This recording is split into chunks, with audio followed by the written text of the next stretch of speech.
we are opposed around the world by a monolithic and ruthless conspiracy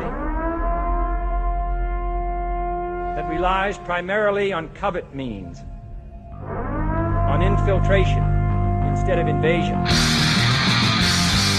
on intimidation instead of free choice, on guerrillas by night instead of armies by day. There is little value in ensuring the survival of our nation if our traditions do not survive with it. All right, what did it look like? Fuck, dude, what are you doing? All right, welcome to episode 172 of the Abuse Hour. It is I, your host, Coffee Long, coming to you unsupervised, unmedicated, and an unchecked threat to society. It is I rolling to the aeropuerto once again in the Mobile Doomsday Studios.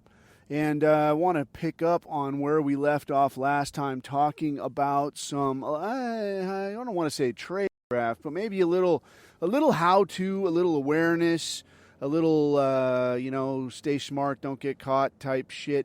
And I'll tell you, man, I'll tell you what, we'll get to that forthwith.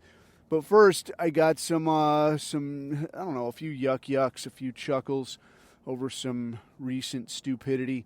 So Juneteenth has comed and goed, and I'll tell you what is wild, man. Being an old fuck, it's wild to be able to look back to a time when this shit did not exist.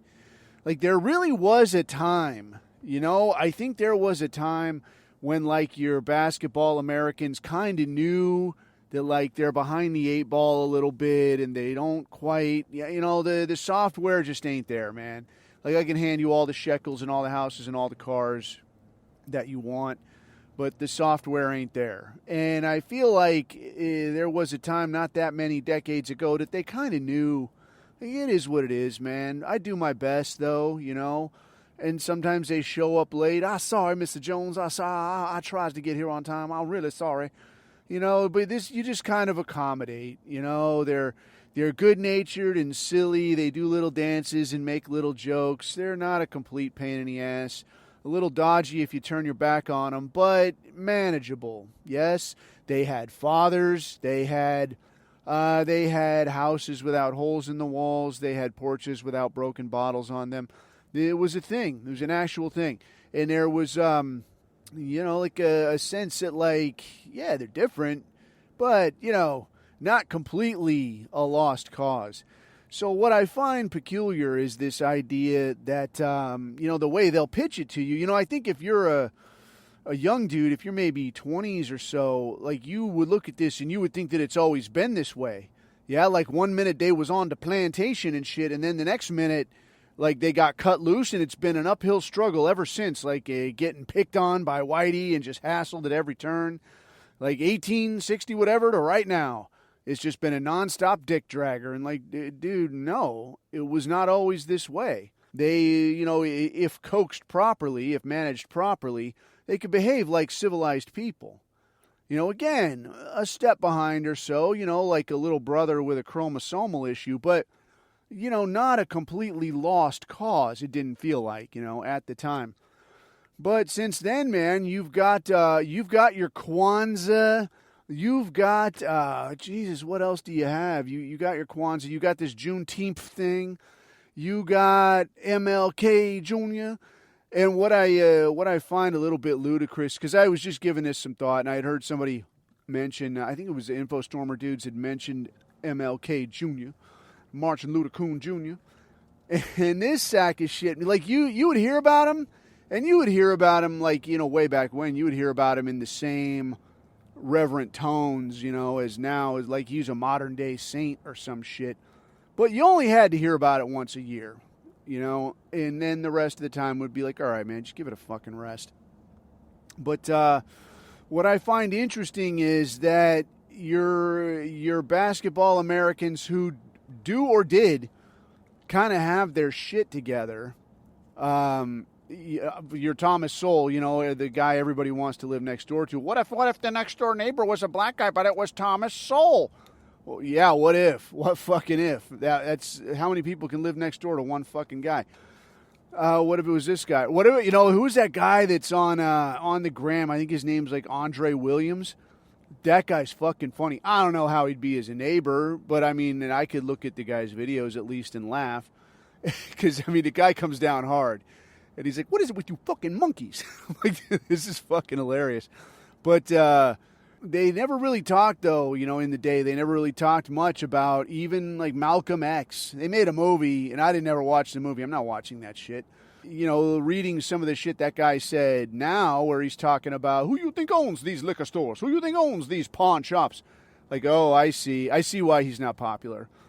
Another dude was Marcus Garvey, and I don't remember the exact quote, but he was saying something about, hey, it would be better for the black man to pull himself up, to stand on his own, to get by on his own merits and his own accomplishments, earn his own way, than to have to rely on the white man. That keeps us subservient. It seems pretty straight fucking forward to me. And then, and again, I'm not your fucking black history guy, but as I understand, the guy got roped in on some kind of, well, come on in here and let's just see if we can't cheese dick you a little bit, because the last thing you want, But so, kind of fast forwarding, it's just kind of conspicuous to me that, like, where it used to be, you could go to school and you could see that, like, yeah, they're different. They smell like catfish. They're a little bit sketchy, not too bright. But not always dangerous all the time, and not angry all the time. Now you got these, these mulatto activists out there with 9-syllable African names. And who's behind all this? Who the fuck do you think is behind it? Who's always behind it? Anyway, I just thought it was interesting to kind of look at the state of things. And they really are. I mean, they really are the monkey's paw.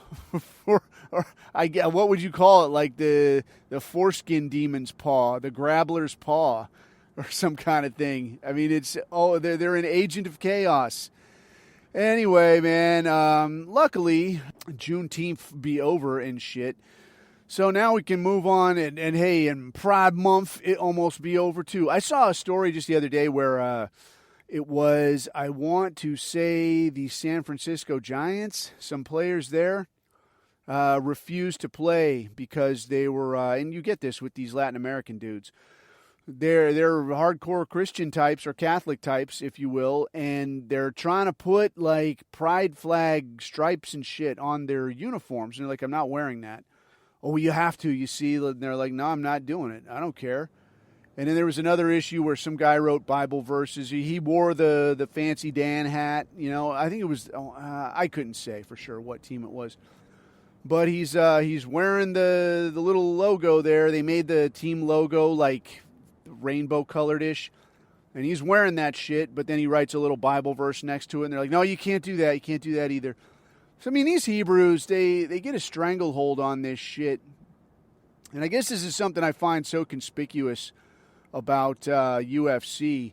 I mean, before, you remember, like, back in the day, like, you're a fighter, you wear what you fucking want, man. Like, you got sponsors, or you're going to put their name on your ass so that hopefully if you're beating on a guy, somebody could see, like, oh, yeah, Dave's dry cleaning. I need to go and get my shirts straightened out. I'll go there.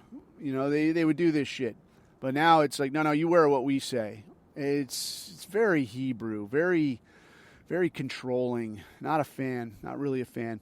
Anyway, other news items. Something I saw yesterday that I couldn't find any more on, and it seems like there's more and more misinformation, disinformation, goofball information. But there was a rumor going around that Zelensky, your favorite cokehead and mine, had been shuffled off his mortal coil courtesy of one Russian missile. I don't know if this is true or not, based on what we have seen in the last few days with this Russia and Ukraine situation. I'll tell you what, on one hand, I will say that, you do see people say that, like, bro, they're all in it together. They're serving these tiny hats. And, I think there's an argument to be made that maybe they're clearing out this Ukraine and Russia is just acting as an agent of that. And I guess if there was a big picture plan, if there was a committee of they type scheme, and they'd say, well, somebody's got to be the bad guy in this scenario, and they're going to be unpopular with the whole world, and everybody's going to fucking talk shit about them and so on. Why not the Slavs? They're used to taking a beating anyway. They're the villain in every movie. Why the fuck not, right? So Russia, you're going to beat the shit out of them, basically going to liquidate that whole population. And we're going to have Israel round 2, the rebrissening. Yeah. God damn, dude, I'm stuck behind a moron. Fuck me, I hate driving around fucking idiots. Anyway, but the other side of this, though, is that it seemed like for a while it was going to be some kind of a gentleman's thing where we're going to let the soldiers slug it out, but the royalty, if you were, and mostly the civilian population, they're not going to be hassled by this thing. Yeah, so, you go at each other, drones and rockets and whatnot, but we're not going to target kids. We're not going to target civilian infrastructure. Ukraine kind of stepped by that, and they launched a shit ton of drones and such into, I think there was one that hit like a college dormitory or some shit. So the suggestion then appears to be that Russia says, all right, fuck stick. Well, we're just going to wrap this up now then. Fuck this. And hammered this guy. And again, this is assuming any of that's true. I don't know that it is. But time will tell. And, I would say the fact that we haven't heard anything about it, this would kind of suggest, like, yeah, maybe it was bullshit. But anymore, it's like you're not getting much in the way of straight answers. So I'm going to just, it's like wait and see, dude. Wait and see. It's like having a newspaper again. You got to wait a few days to find out if anything actually happened. And, spoiler, nothing ever actually happened. So anyway, the other item, dude, I guess this as of the time of this recording, the last thing I saw was that Iran left Geneva with tentative agreements, essentially conceding on all of their points. Pretty much gave Iran everything that they want. And what else are you going to do, man? What else are you going to do? For my money, I kind of feel like there was a tacit agreement between Israel and the U.S. that, like, all right, you want greater Israel. Donald Trump wants to be your goy in D.C., so I'm going to give you this window of time. Go and get it fucking done. Get it done quick so that we can get down the fucking road, and I'll be your friend and no one will be the wiser. Off you go. But unfortunately, these Israelis are such fucking pussies. I mean, good Christ, dude. I mean, these guys fucking suck. I've seen the same videos you have, man, that, like, these clowns getting bested by dudes in Gaza. And that ain't a knock against dudes in Gaza. That's a knock against, you're going against guys in fucking man dresses and flip-flops coming at you with literally whatever they find laying around. And they have been working you. And Gaza, obviously, that's kind of fallen by the wayside. But now you try to move into Lebanon, and Hezbollah apparently is kind of just eating these people's lunch at their leisure. Hammering the tanks, just cutting these idiots down. And I guess there was one area, I don't remember the name of it, but it took like 8 days they were trying to get in here. It just didn't fucking work out, man. So it becomes this, like we talked about last time, becomes this amateur night. You're going to learn the hard fucking lesson that, like, do you really need this block of fucking land, or are you making this one of these principle of the things fucking deal where, like, you're not going to treat me this way, and now you get to sacrifice hundreds of dudes to get this tiny-ass block of land. So the U.S. has kind of shrunk away from supporting Israel, obviously, because what are you going to do? They took fucking forever to try to do this thing. They still haven't fucking done it. And American people are getting fucking pissed. But what I think is interesting here is that you can't really, like, you can't get this toothpaste back in the tube.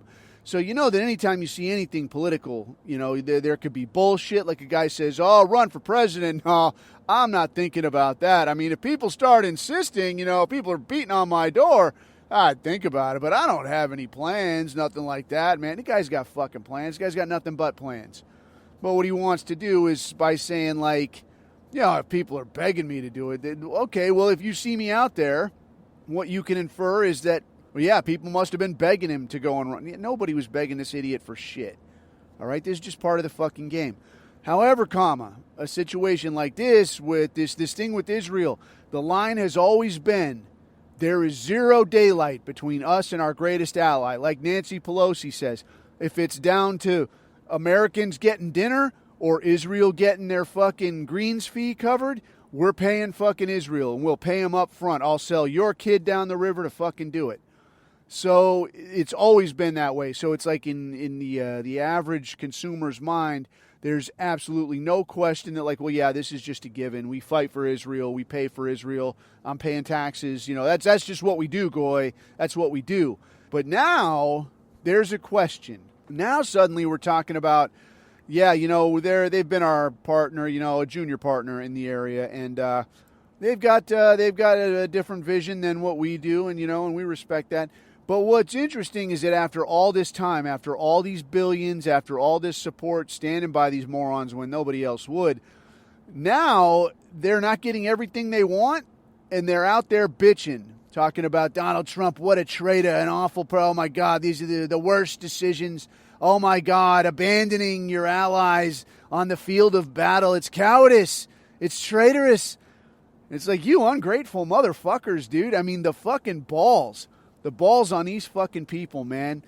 So I heard a few clips from your Ben Shapiro, your Mark Levine, and dude, it just, the whining.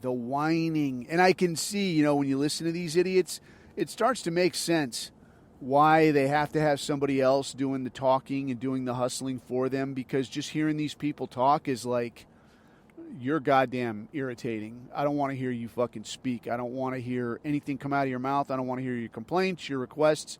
You're going to let Iran just do whatever they want? They killed tens of thousands of their own people. Wait a fucking minute. Like, one, nobody buys that shit anymore anyway. They're killing their own people. He's gassing his own people. Like, nobody buys it, dude. Nobody buys this shit anymore.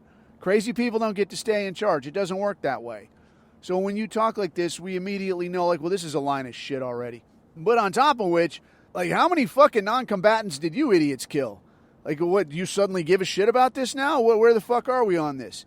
And it's not lost on the normies. The normies get spun up about this kind of shit. So I'll tell you what, that is good to see. And I do also recall in recent history a short discussion, and again, how factual, couldn't say, can't speak to the veracity of it. But a deal where it was floated that, well, hey, if the U.S. can't handle this shit, maybe Israel just drops a nuke in Tehran. And then Russia came out and said, you do that, we're going to drop a nuke on you. So, and again, I don't know that that's exactly how it went down, but given the amount of kvetching and bitching and whining, it's not beyond the realm of possibility. So I'm really hopeful that whatever the way forward is, it will be one where Israel is like, yeah, you know what, those assholes over there, we used to be friends, you used to be cool, man, and we used to front them until they got uppity and got bitchy, and now like, well, fuck you, dude, I'm not paying for anything then. You go fucking work it out yourself. So we'll see. We'll see how it shakes out. But I'll have high hopes. I think probably the play will be, maybe we can just blame it on Netanyahu and then go back to normal after. But who knows? Moving along, man, I wanted to revisit some of this, I guess get a little deeper on some of this tradecraft type stuff. So I looked, like I told you, man, I looked into the phone thing. I gave some phone-related type shit last time. And I wanted to get a little further on with some of this, especially as it applies in a place like UK. Because I think UK, you could assume, like, this is a worst-case scenario. Like, this is a maximum threat type situation where there's AI-enabled video, facial recognition, like, citywide around every fucking corner. There's lots of ways they can tag, track, and locate you. And there is an entire enforcement arm out there making sure that Hodge can do whatever he wants to you and you can't do shit to him. So we'll look through a little bit of some ways around that. We'll look through, maybe talk through sort of some hypotheticals as far as, what are some options you might have? What are some things you might not have thought of? Yeah, I guess just sort of driving home the point that, like, you can't just run willy-nilly, man. Just because you step off of what you perceive to be the res doesn't mean that suddenly there's no rules. There's not, a way to move ahead without expecting to get snuffed in the next 5 minutes. So off the top, man, skipping past the phones, we kind of got into the phones thing, how your phone can dime you out, how your phone can be exploited. The other thing I want to hit, man, is your car. So I looked into this, and dude, apparently your car is a major point of potential compromise. Especially newer cars, anything newer than like 2008. You got a car with that OnStar shit this shit can tell you, they know right where you are, they know right where you've been. All right? So that's why if you get in a crash, you're in the middle of nowhere and you hit this thing like, I need fucking help, then they know where to go because it fucking says. So your OnStar, if you've got this in your car, the way to make this go away, you got to find the module. And most vehicles, it's located in the rear by the bumper because that's one of the places it's going to be less likely to get hit. If you get fucked up, like probably you're going to run into something in the front, get yourself really fucked up. But that module is usually in the back, usually in the trunk, and it looks like a small square, like maybe, I don't know what the fuck is this the size of. Maybe like a matchbox, maybe like a matchbox times like 10, like a good size box, but that's kind of the shape of it. And it's got like 3 large cables on one of the short ends of it. So this is how you'll know what you're looking at. So if you've got a vehicle and you're like, I don't want anybody seeing where I am with this thing, this is something you need to get rid of first. The other thing is your license plate. So license plate readers, this is all over the place. So like what I was talking about last time with sometimes the benefits of living in a crowded area is that shit gets fucked up. So you get mud on shit, things get rusty, somebody fucks around and puts a sticker on part of your license plate. That shit happens, man. But if you could just do that and like, I didn't fucking know. If you get stopped, the cop is like, what the fuck? Like, what? What do you, man, fuck. No, I park across from this, I don't know, a nightclub or some shit. I was going to a restaurant and I got drunk and left my car and I came out and I guess this shit, fuck. Sorry. I'll do it. I'll get rid of it right now. All right, no problem. Otherwise, you just cruise along and they can't read your license plate. Some other mechanical deals on that. You can get stickers that are IR reflective, and that way a lot of these cameras are IR enabled, so they'll take a picture with IR, but these will reflect it, so it won't be able to see it. Yeah, you can do the same thing with reflective clear coat, like this Rust-Oleum reflective clear coat shit. And that'll make it so it reflects more light and makes it a little bit harder to read. There's another deal, that, and I got to find where I fucking got this thing. It's this deal that kind of goes over your license plate. And I don't know if you remember, like, if you were a little kid and you ever see those books that are like, you hold the book, like the cover of the book, it'll be this picture where, like, you hold it at one angle and it's a certain picture, and then you hold it at the other angle and it's a different picture. And the deal with that is that it's like little tiny ridges. And on one side of the ridge, it's done to make this one image. And on the other side of the ridges, it's done to make a different image. So when you hold it different directions, it's, does this thing. But the deal with this is that it's just a clear product that goes over your license plate. And these ridges make it so that you can only see, like if you're not looking straight at it, like if a cop is not right behind you, he can't read your license plate. Nobody can read your license plate. So if it's like a thing that's above, a camera that's above, it's looking down, it's not going to be able to read your license plate. So it's, it's a little bit trick fuckery. You might get stopped. You might get a ticket. You might get fucked around. But it's also, it might be worth like just, hey, find this shit, try it out, and see what shakes loose. There's another product that it'll have like numbers that go right over the top of the numbers and or letters that are on your license plate, and it makes it so that it like for some reason it's invisible to a lot of surveillance cameras. One caution though is that more cameras are having, how could you say, multi-spectrum, and I do mean spectrum, multi-spectrum capability. So if it doesn't see it on IR, it can still see it on like visible light. So some of this shit could be pointless, except for that one with the storybook, the ridge thing. You can't fucking see this fucking thing. Let's see what else, man. Facial recognition. I read up on this shit, and an interesting piece here is that where you might think, like just sunglasses, keep sunglasses on. A lot of these facial recognition cameras, they have, again, that IR capability installed, so it can see right through your fucking your sunglasses. And apparently, and I dug into this a little bit, apparently even if you've got like a mask or a beard, yeah, like a COVID mask, It doesn't help that much because most of the facial recognition happens from like the nose up. So it's measuring pupillary distance, this part of your eye to that part of your ear and all this kind of shit. So a recommendation I saw was you can get IR blocking sunglasses. You can get IR blocking sunglasses that look just like clear glasses. You can also get this deal where if you've got like prescription glasses, you can send them and get this coating on it so it blocks IR. So now that's one more thing off the table, and you look like a guy just going around with glasses. If you've got like a COVID mask or if you grow a beard and wear a hat, this is going to disable like the overhead looking camera, so it's looking down on you. If you've got a hat on, and it don't got to be like, I'll recommend multiple hats. So if you can switch between like a baseball hat and the, like the flat hat, fucking driving in the English countryside newsboy hat. If you've got that, and then if you've got like the kind of straw, small brim fedora looking hat that, you look like the guys that shot JFK or whatever. You're going down to fucking Cuba to pick up a rifle. If you switch between these things, it's going to make you extremely hard to pick out, even for somebody just trying to follow you. And then it's going to make it very hard to get a good look at your face. So if you've got these glasses on, you got a hat on, and if you were to grow a beard, you might be in pretty good fucking shape. Apart from that, I had seen some stuff where they're talking about, if you wear a shirt that's got like faces on it, like, a big fucking picture of Tupac and Biggie or some shit, then that's going to confuse it a little bit. And like, all right, wait, what am I fucking looking at here? Is that a guy or is that three guys or where am I here?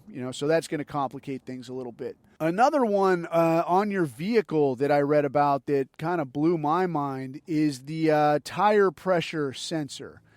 So this shit, man, the tire pressure sensor, apparently the way this works, and I don't know how it maintains a charge, but it's got this sensor that's actually hooked to the rim, and it sends a little message, like it's hooked to, I guess, the valve stem, and then it's hooked to this transmitter, and that transmits to a receiver that's in the vehicle.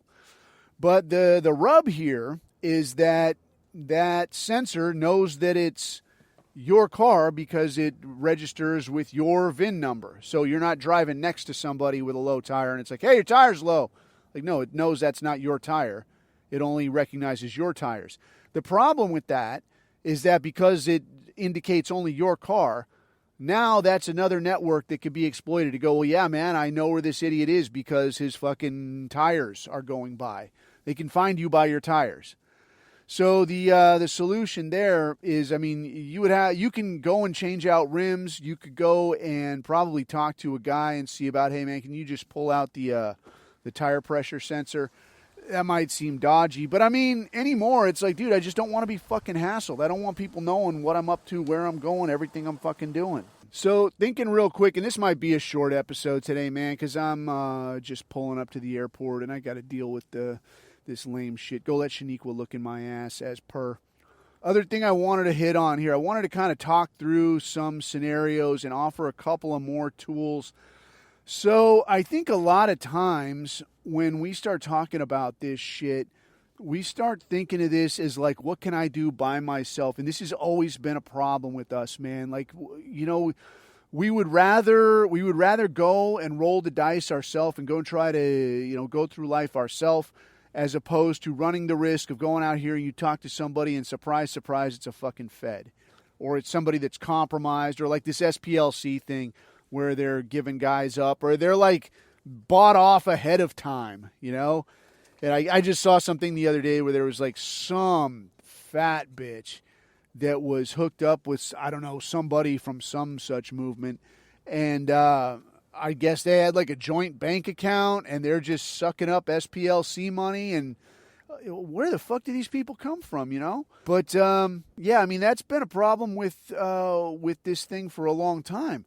That this is something that people are like, well, I'd rather just, I'll just take the chances myself. I don't want to fucking bring anybody else into this. So something I want to kind of float to you is the idea that, a lot of times it might actually be better to operate as a unit. And here's how I mean. So let's say that you're in jolly old England and you want to what? You want to go spray paint Keir Starmer's dog. Let's say that. You want to spray paint a little red and black armband on the dog because it's going to be a joke and it's going to raise awareness or whatever. All right? So this is what you're going to do. So you say, all right, I'm going to do this thing. So you say, I don't want to be ID'd at any point in this caper. So here's what I'm going to do. You step out of your house, you dress like you, no big deal, whatever, right? Now you're going to go somewhere. Ideally, you're going to go somewhere that's pretty busy, that has multiple entrances and exits. So if you think of one of these places, like maybe like a restaurant that might be attached to a shopping mall, where you go in the front door and then you can go out this other door and now you're off into like maybe a tourist area or a shopping area or some kind of thing. This is an ideal spot. Go in there, get a drink, whatever. And now you go in the bathroom where they can't have video. And now you put on you do a little disguise change. Ideally here, you don't want to be identified by your backpack, right? So maybe a bag within a bag, right? So now you got a smaller bag, put that bag into something that you brought with you. So now you're like a guy with a wig and a different hat walking out with a different bag. That's going to be very hard for somebody to pick up. What they're going to have to do is rewind then and go, that one guy that went into the bathroom, where the fuck did he go? All right, so that's why we're going to do this multiple times. Because now however many people go in there, you could have changed into any of those people, and they got to follow all of them. So what you're going to do, you do this a couple times. Now you go into the next place. You go into a place that's either like a bathroom or you go into a busy like corridor that doesn't have any cameras that you've picked out ahead of time. You facilitate another costume change, and now they got to follow everybody that's come in and out of there for the last hour or so. They go, well, that guy with the wig and the red hat, I saw him walk in. I didn't see him walk out. Where the fuck did he go? Or maybe he changed clothes. All right, great. Now everybody that walked in and out of there in the last hour, we got to account for all of them. So you do this a handful of times, it's going to make life very difficult. They're going to have to really, really want you. So if you've got a car in any of this, now you got to think of that too. Is my license plate readable? Can I be tracked via, any of this other shit? My fucking highway pass or any of that shit, toll road pass. Is that going to be a problem?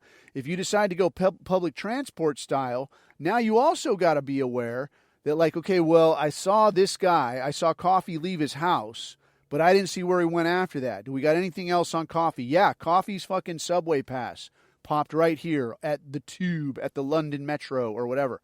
All right, so we know he was there. So now we can start looking at those people. Do we got video of exactly when that fucking thing, and I think in London they call it the Oyster Pass, whatever. So now we can, all that other shit is just gone to waste because this thing popped that I purchased in connection with my ID. So again, this might be the time where you will need to have gone and bought one of these things with a prepaid credit card, if at all possible, or borrow one or buy one. I wonder if you could just buy something like that. Like, hey, I need a used Oyster Pass or whatever that I could just reload with cash or whatever. I wonder if you could do that. I don't know. I have no idea. Anyway, so now you would be cruising. And again, you got to bear in mind that you're going to be under video surveillance this entire time. Now you go, you get on the ground, you get your spray paint out, you paint the dog, whatever. Now you haul ass. You got to do the whole thing in reverse. Because again, like you might think of like, I'm only hot after I do the thing and I get away. No, man, you're hot the whole fucking time. Because they can rewind all this shit. Like, oh, this guy that painted his dog, you think you're going to run and like, oh, they just got to not catch me now. No, dude, they can rewind to like, where did you come from? If they rewind, they see you coming out of your house, now you're fucked. Right? So now you just got to do the whole thing in reverse. So you see what ass pain this is. You see where you're talking about like, I got to pick out, I got to pre-identify corridors or areas of the city where there is no video, if that's even possible in fucking London. Maybe I got to get out there and try to disable some of these things ahead of time. And dude, some dudes in the chat were talking about like, yeah, found a thing with this laser pointer thing that it'll fry the fucking video camera type shit. You could run entire ops just based on that. So you could do this whole process with the disguises and the backpacks and all the bathrooms and all this shit to get into town in the black, yeah, and get your little laser pointer out and like, psst, there you go, psst, like burn these fucking things. Then you have to go to the whole process to go back again.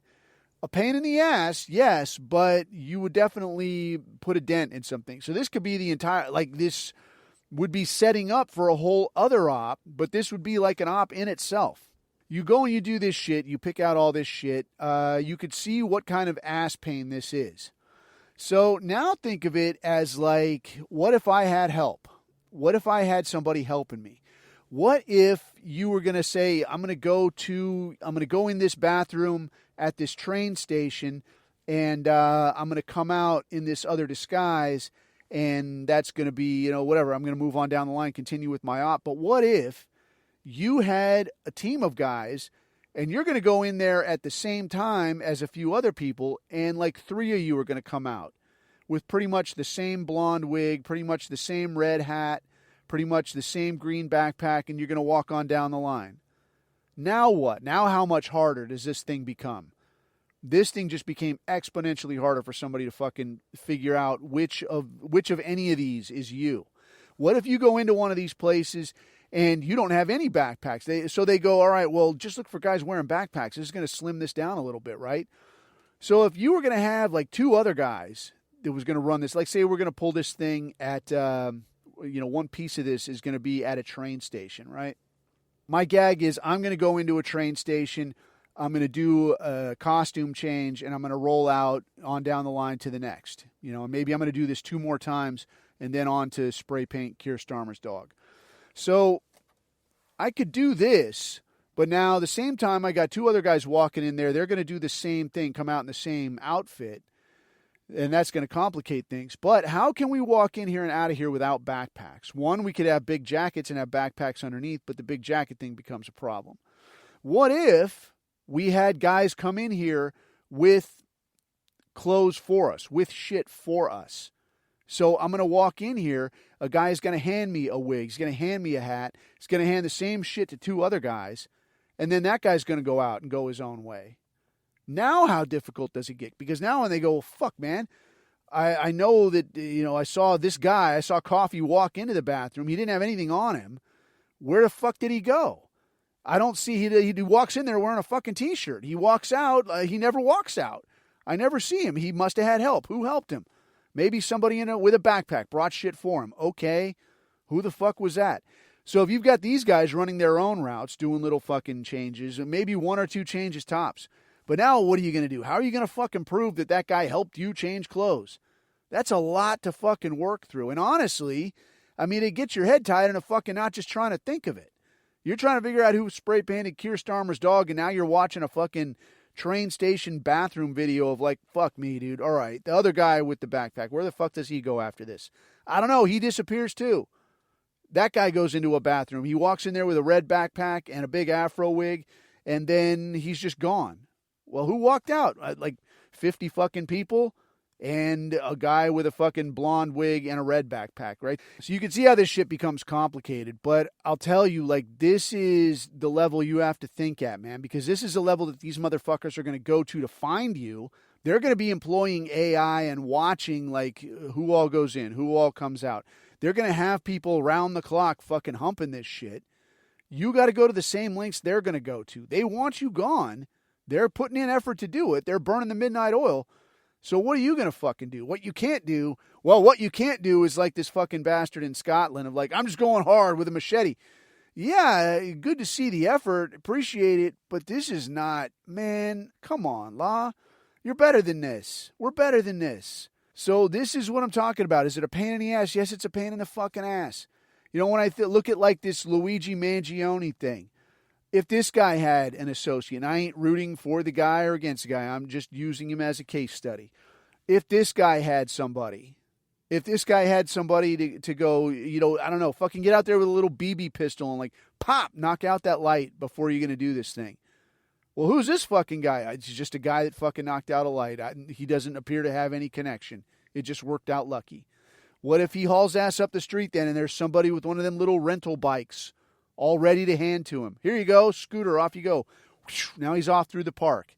He gets to fucking Central Park and he goes through some woods and a little tunnel and there's a guy with a backpack. Here, put this shit on. Get the fuck out of here. Takes all the hot items, hands him the good to go shit, helps him wash his fucking hands so he doesn't have gunshot residue, how hard would he be to catch then? They could roll right up on him and be like, yeah, you look like a guy that sort of looks like the guy that was maybe at the, yeah, but I'm dressed totally different. I don't have any of the shit I should have. If that was actually me, I don't have that phone, any of this shit. So you can see the idea here. You're trying to make this as difficult as possible for them. And is it a pain in the ass? Yes, it's a pain in the ass. Yes, it takes a lot of planning. Yes, a good way to get pinched. This is a way a lot of dudes, when you learn to do this shit, this is a way a lot of dudes get fucked with by like security guards, because security guards will sit there and see you like looking around, looking at video cameras and thinking to yourself and like, all right, wait, so if I come from that way and I go like this, then, all right, no, wait. So if I'm here and he comes from that way, fuck. And then a guy will walk up to you like, what the fuck are you doing? Oh, nothing. I'm waiting for my uncle. We're going to lunch in a bank. Get the fuck out of here, right? So again, another component of this that you got to be mindful of. In all, though, I would say that this is what sets us apart, is this ability to think through these much more complex plans. Because, you know, if it was us sitting there and it's like, all right, dude, I got to figure out where this fucking guy went. So I see he went into this bathroom. All right, now all I got to do is figure out who came out of this bathroom that didn't go in. And then I should have a good idea. This is us thinking. Can you imagine Pajit's trying to do this shit over the course of like a day? Like you're doing this shit all day before you show up with a can of spray paint at Keir Starmer's house, right? So could you imagine a team of Pajits like, no, sir, because, you know, I cannot tell if he is going to here. Why would he come here and then go to paint a dog? It makes no sense, sir. So this is what sets us apart, man, is our ability to think like this and to cooperate like this. But this is why it takes those little seeds of division on their part to say, no, Goy, you can't trust anyone, Goy. You're all just atomized, Goy. You're nobody special, Goy. So start implementing this shit now, like as you pick up your phone, as you get in your car, as you drive around or walk around. Think through, like, what am I seeing? What is seeing me? What do I need to consider? Not today, but in the unlikely event that someday you find yourself in a predicament like this. So with that, I'm going to go into the airport, let Shaniqua hassle me. And you dig this content, you know where you can find it. Apple, iTunes, Spotify, all that shit, YouTube. You want to leave a couple shekels, there's a link just there. But until we meet again, keep your eyes on the horizon and keep your neck out of the noose. I've been Coffee. These are my takes.